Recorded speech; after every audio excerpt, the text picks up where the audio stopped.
सभी दर्शकों को मेरा नमस्कार। मैं प्रवीण शर्मा आज फिर हाजिर हूँ एक अपराध की दुनिया की कहानी लेकर के। कहानी बड़ी दिलचस्प है दोस्तों, कहानी पूरी सुनिएगा। कहानी में ट्विस्ट है। आज की कहानी है उत्तर प्रदेश के मेरठ जिले की। मेरठ जिले में एक थाना पड़ता है सरदरा। वहाँ का रहने वाला है गोपी चंद, दिल्ली पुलिस में कांस्टेबल, और उसकी पत्नी रेखा। वह दिल्ली में ड्यूटी करता है। अरविंद केजरीवाल की सुरक्षा में उसकी ड्यूटी लगी हुई है। वह 26 मार्च को अचानक गायब हो जाता है। परिजन उसे सभी रिश्तेदारी में, परिचितों में ढूंढते हैं। जब 2 दिन तक कोई पता नहीं चलता है तो गोपीचंद की पत्नी रेखा थाने में जाकर रिपोर्ट लिखवाती हैं। रिपोर्ट लिख ली जाती है, गुमशुदगी की रिपोर्ट लिखी जाती है। पुलिस ढूंढती है, गोपीचंद का मोबाइल नंबर लेती है, लेकिन मोबाइल नंबर से लोकेशन भी ट्रेस नहीं हुई। उसकी मोटरसाइकिल थी, मोटरसाइकिल ढूंढती है, कहीं भी कुछ भी पता नहीं चलता है। 1 महीना 2 महीना गुजर जाते हैं। जब कुछ पता नहीं चलता है तो एक दिन रेखा पुलिस इंस्पेक्टर को बताती है कि सरजीपुर में रहने वाले एक तांत्रिक से उनका मिलना जुलना था। बस पुलिस को क्लू मिल चुका था।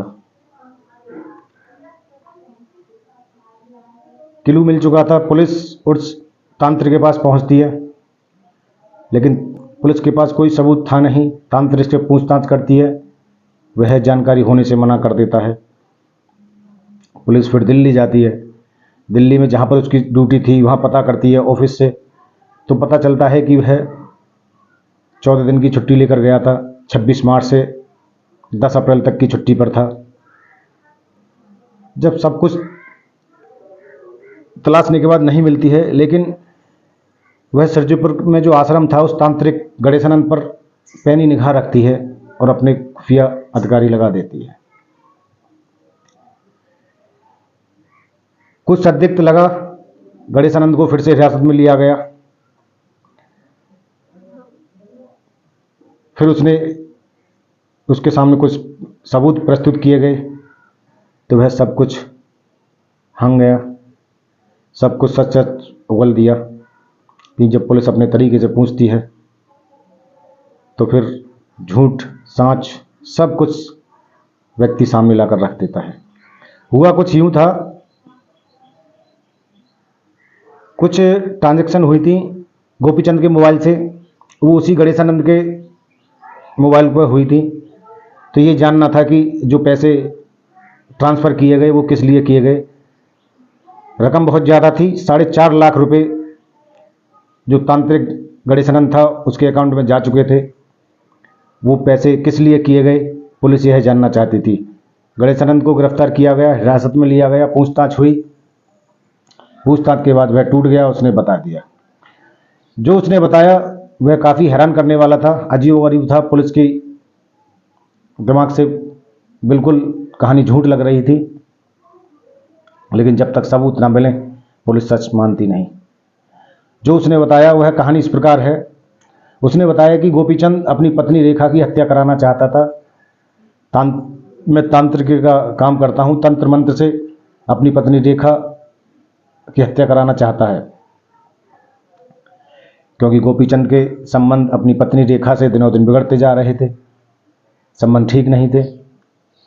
उसी की हत्या के लिए पहले 4.5 लाख रुपए और 26 मार्च को उसने 1.5 लाख रुपए और एक जिंदा मुर्गा लेकर आने को कहा।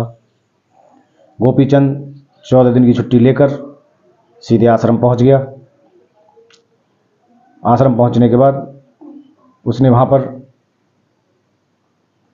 कहा कि 1 साल हो गया तुम मेरी पत्नी की हत्या नहीं कर पा रहे, क्योंकि तांत्रिक गणेशानंद जानता था कि मैं तंत्र मंत्र से उसकी पत्नी रेखा की हत्या नहीं कर सकता।